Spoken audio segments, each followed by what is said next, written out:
Hello everyone, আসসালামু আলাইকুম। আজ আপনাদের সাথে শেয়ার করব রসগোল্লা তৈরির সহজ রেসিপি। অনেকে রসগোল্লা তৈরি করতে চান কিন্তু পারফেক্টভাবে তৈরি করতে জানেন না। অনেক সময় রসগোল্লা বানাতে গেলে ভেঙে যায় বা শক্ত হয়ে যায়। আর যারা রসগোল্লা তৈরি করতে ইচ্ছুক, আজকের রেসিপি তাদের জন্য। কিভাবে পারফেক্ট রসগোল্লা তৈরি করা যায় তার সকল টিপস অ্যান্ড ট্রিক্স সহ আজকের রেসিপি।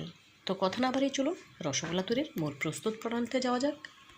রসগোল্লা তৈরি করার জন্য এখানে 1 কেজি দুধের ছানা নিয়েছি। ছানাটা আমি খুব ভালোভাবে পানি ঝরিয়ে পাতলা সুতি কাপড় দিয়ে মুড়িয়ে রেখে পানিটা পুরোপুরি শুকিয়ে নিয়েছি। দেখেই বুঝতে পারছেন ছানাটা কতটা ঝরঝরে হয়েছে।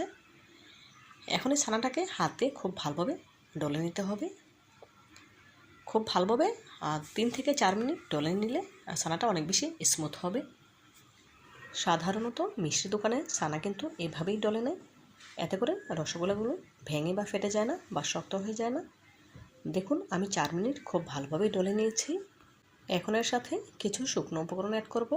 প্রথমে নিয়ে নিলাম 1 চা চামচ ময়দা, 1 চা চামচ সুজি, 1 চা চামচ কর্নফ্লাওয়ার, 2 চা চামচ গুঁড়া দুধ, 1 চিমটি পরিমাণ বেকিং পাউডার, বেকিং সোডা নয় বেকিং পাউডার নিয়েছি। এখন সবগুলো উপকরণ একসাথে খুব ভালোভাবে মেখে নিতে হবে।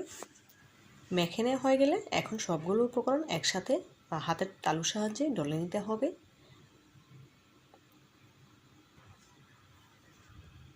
রসগোল্লাগুলো তৈরি করা একদম সহজ, একেবারে ঘরোয়া উপকরণে তৈরি করা যায় আর খেতে কিন্তু হয় দুর্দান্ত। এভাবে যদি ঘরেই পারফেক্ট রসগোল্লা তৈরি করা যায় তাহলে বাজার থেকে চড়া কিনে খাওয়ার কোনো প্রয়োজন নেই। 3 মিনিট খুব ভালোভাবে ডলে নিয়েছি।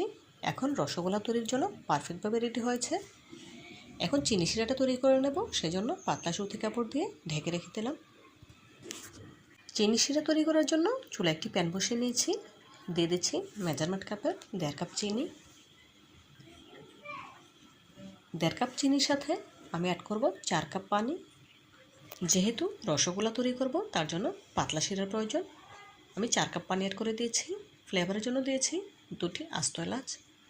এখন নেড়েচেড়ে চিনি শিরার বলক তুলে নিতে হবে। এদিকে চিনি শিরা বলক আসতে থাক, ওদিকে আমি রসগোল্লার জন্য বলগুলো তৈরি করে নেব।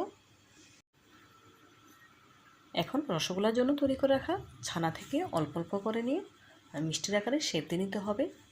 প্রথমে আমি সমান করে প্রায় 6 থেকে 7টির মতো লিচি কেটে নিচ্ছি। একই সাইজের করে লিচিগুলো কেটে নিতে হবে। দেখুন 2 হাতে ডলে বলের মতো করে তৈরি করে নিচ্ছি। খেয়াল রাখতে হবে বলগুলো যখন তৈরি করবেন তখন যেন বলে ফাটা না থাকে। সেক্ষেত্রে যখন চিনি শিরা দেওয়া হবে সাথে সাথে কিন্তু ভেঙে যাবে। দেখুন একই প্রসেসে সবগুলো বল তৈরি করে নিয়েছি। এদিকে চিনি শিরায় বলক চলে এসেছে। এখন গ্যাসের ফ্লেম লো হিটে করে দিয়ে এক এক করে বলগুলো ছেড়ে দিচ্ছি। গ্যাস ফ্লেম হাইতে রেখে বলগুলো ছাড়তে যাবেন না, এতে করে রসগোল্লার বলগুলো ভেঙে বা ফেটে যেতে পারে। সেজন্য চুলার আঁচ লো হিটে করে দিয়ে বলগুলো দেওয়ার পর আবার হাই হিটে করে দেব। গ্যাসের ফ্লেম হাইতে রেখে 25 মিনিট জাল করে নেব। প্রথম ধাপে 5 মিনিট জাল করার পর ঢাকা তুলে নিয়ে আলতো হাতে একটু নেড়েচেড়ে দিতে হবে। যেহেতু বলগুলো অনেক সফট সেজন্য খুবই আলতো হাতে নাড়তে হবে। নেড়ে নেওয়া হয়ে গেলে আবারও ঢাকা দিয়ে জাল করে নেব আরও 5 মিনিট। 10 মিনিটের আগে গরম পানি দেওয়া যাবে না। 10 মিনিট পর ঢাকা তুলে গরম পানি অ্যাড করে দেব 1 কাপ পরিমাণে। এখানে আমি 3 বারে 3 কাপ গরম পানি অ্যাড করব। অবশ্যই ফুটানো গরম পানি দিতে হবে, ঠান্ডা পানি অ্যাড করা যাবে না। আবারও ঢেকে দিলাম। প্রতি 5 মিনিট পর পর আমি 3 বার এখানে গরম পানি অ্যাড করে নেব। অন্য চুলায় পানি ফুটিয়ে নিয়েছি, ফুটানো পানিটাই অ্যাড করতে হবে। আরও 1 কাপ ফুটানো পানি অ্যাড করে দিয়েছি।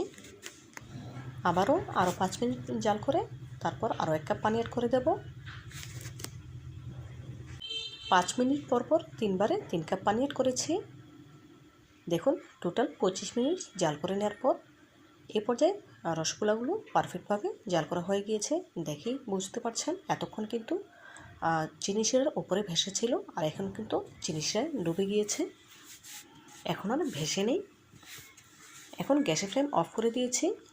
এখন ঢেকে রেস্টে রেখে দেব সারা রাতের জন্য। সারা রাত রসগোল্লাগুলো চিনি শিরা টেনে দেখুন মাশাআল্লাহ রসে টইটুম্বুর হয়ে গিয়েছে। দেখেই বুঝতে পারছেন। এখন সার্ভ করে নেওয়ার পালা। চিনি শিরা থেকে রসগোল্লাগুলো একটি বাটিতে তুলে নিয়েছি। মাশাআল্লাহ দেখুন কতটা পারফেক্ট হয়েছে, দেখেই বোঝা যাচ্ছে। এখন আপনাদের দেখাবো রসগোল্লাগুলো কতটা রসে টইটুম্বুর হয়েছে। দেখুন কতটা নরম তুলতুলে হয়েছে, দেখেই বোঝা যাচ্ছে কতটা রস টেনে নিয়েছে। এখন একটি রসগোল্লা আপনাদের কেটে দেখাবো ভেতরটা কতটা সফট হয়েছে, দেখেই বুঝতে পারবেন। তো বন্ধুরা আমার রেসিপি রসগোল্লার ভেতরটা কতটা সফট হয়েছে বাসায় একবার হলেও ট্রাই করবেন এবং খেয়ে আমাকে কমেন্ট করে জানাবেন। বন্ধুরা আমার রেসিপিটি ভালো লেগে থাকলে মতো বেঁধে নিয়েছি বাসায় একবার হলেও ট্রাই করবেন এবং রেসিপিতে কমেন্ট করে জানাবেন কেমন হয়েছে।